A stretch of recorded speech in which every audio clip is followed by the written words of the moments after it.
नबियों का वो कलाम है जो ज्यादा मोतबर ठहरा, क्योंकि कलाम का हर एक सहीफा खुदा के अल्हाम से है। बाइबल में 3 अहम मकामात पर खुदा के हाथ से तहरीर का जिक्र मिलता है। नंबर 1, खुरूज 31 बाब की 18वीं आयत में खुदा ने मूसा को पत्थर की 2 तख्तियों पर 10 अहकाम तहरीर करके दिए। ये तख्तियां बराह रास्त खुदा के हाथ से लिखी गई थीं और मूसा ने उन्हें लोगों तक पहुंचाया ताकि वो खुदा के अहकाम के मुताबिक जिंदगी गुजार सकें। नंबर 2, दानियल 5 बाब की 5वीं आयत से लेकर 31वीं आयत में दानियल नबी की किताब में एक गैर मामूली वाकया बयान होता है, जब एक हाथ जाहिर होकर बाबल के बादशाह के महल की दीवार पर कुछ लिखता है। ये खुदा का पैगाम था जिसने बादशाह के जवाल और उसकी सल्तनत के खात्मे का ऐलान किया।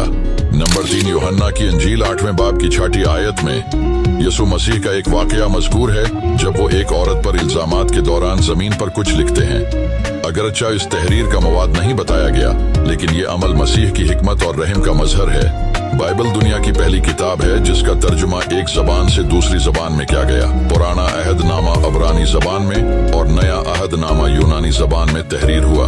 बाइबल का सबसे पहला तर्जुमा है यूनानी जबान में किया गया, जिसे सबीनी तर्जुमा सेप्टुआगिंट कहा जाता है।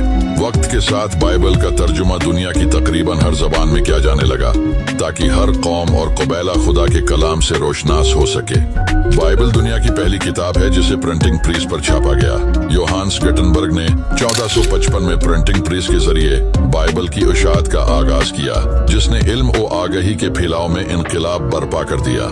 आज भी बाइबल दुनिया की सबसे ज्यादा पढ़ी, बीची और तकसीम की जाने वाली किताब है।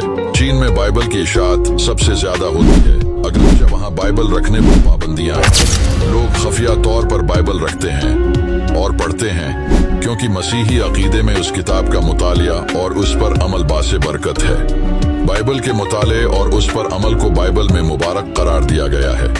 मुकाशिफा पहले बाब की 3री आयत में लिखा है, मुबारक है वो जो इस नबूत की किताब को पढ़ता है और वो जो इसमें लिखी हुई बातों पर अमल करते हैं, क्योंकि वक्त नजदीक है। ये पैगाम लोगों को तरगीब देता है कि वो बाइबल के कलाम को न सिर्फ पढ़ें बल्कि अपनी जिंदगियों में उस पर अमल भी करें। बाइबल मुकद्दस महज एक तारीखी किताब नहीं बल्कि खुदा के पैगाम का आईना है, जो इंसानों को हिदायत, इल्म और उम्मीद फराहम करती है। उसकी क़दामत, मुख्तलिफ जबानों में तर्जुमा और इशाअत का सफर इस बात का सबूत है कि ये किताब हमेशा से लोगों के लिए रोशनी और रहनुमाई का जरिया रही है।